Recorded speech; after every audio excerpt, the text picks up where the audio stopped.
Go all the time. She did take time to rest, to recharge her batteries.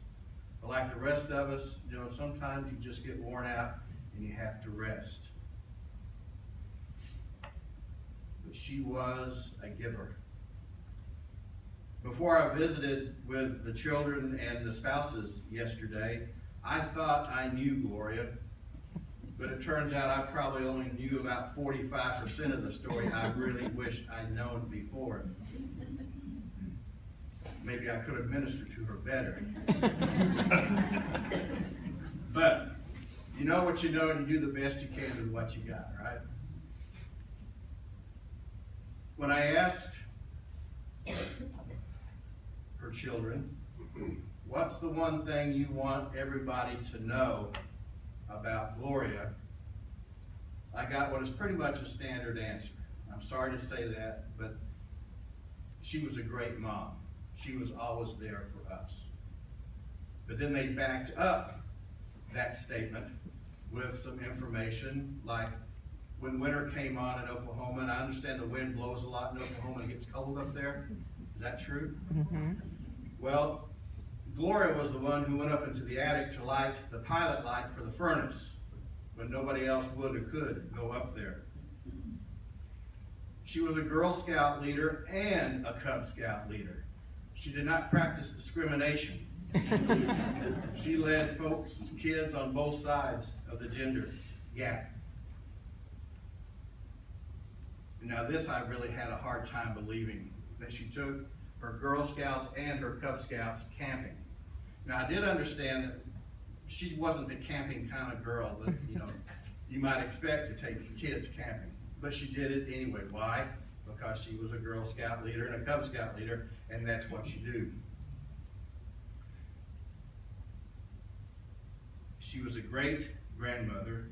In fact, she was so great of a grandmother that other kids wanted her as their grandmother as well.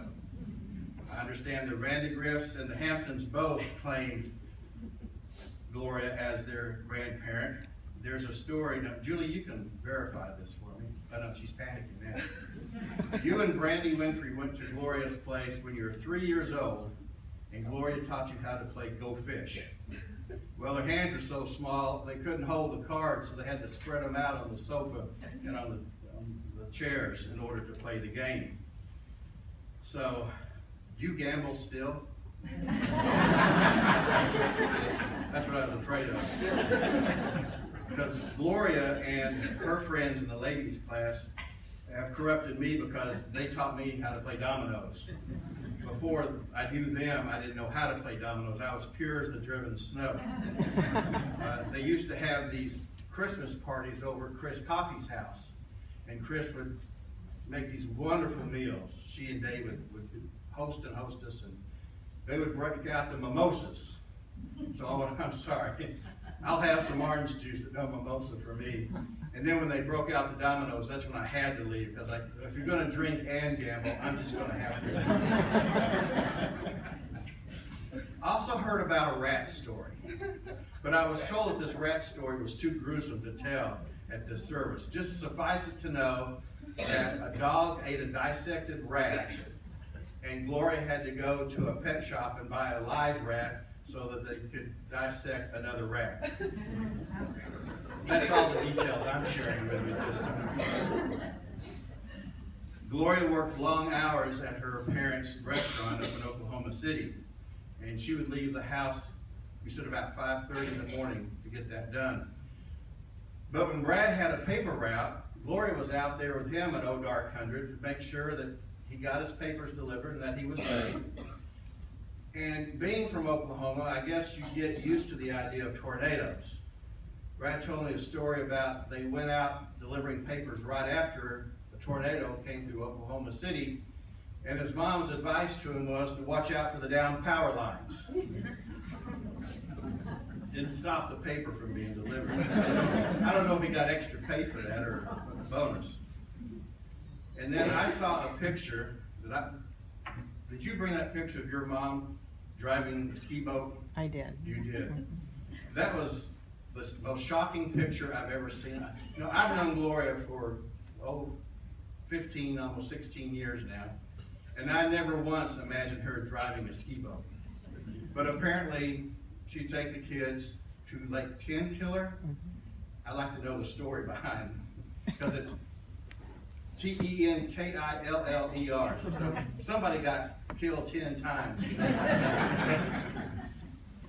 But her folks had the place out there. They had a homemade built pontoon boat, and apparently they would spend their time swimming around and skiing and just having a great time. All while Gloria was, during the week, working at her parents' restaurant, which apparently also had a gift shop, and when her parents were gone, she got to run the whole thing.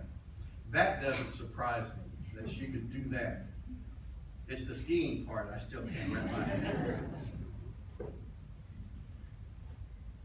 Brad shared with me that Gloria opened her home to friends of his who needed a place to live for a month at a time or more than a month. In fact, when y'all moved to Florida, she let one of your friends come and live with you down in Florida as well.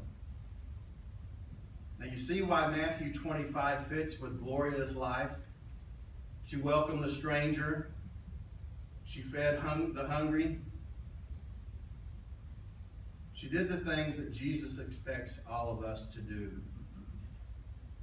To reach out, to be a gospel of action, not just a gospel of words. Her daughter-in-law, Teresa, shared that she had many long, great conversations with Gloria. A lot of them out by the pool. I'm getting this vision of Gloria around water a lot from all these stories. What Teresa said was that no matter what the conversation was, Gloria always had a way to put a positive spin on it. No matter how bad you thought things were going, she could put a spin on the story to make it have a positive influence on your life, not just be stuck in, oh my gosh, this is my latest problem. And I know from personal experience, Gloria could do that in my life as well as Teresa's. And apparently she was quite the sun worshiper. Now this, I just can't put my head around this at all, about her loving to be a sunbather, you know? It's just, that's just because my imagination's limited, okay? I can't help that. It's claimed that she was a great cook. I've heard the traditional things that a good mother prepares for her children. Fried chicken and chicken fried steak. And fudge. That is a wonderful thing. Now, I guess Carol got her love for cooking, being able to help her mom. In fact, Gloria would call the house and tell Carol how to get ready for preparing the dinner, things to take out. And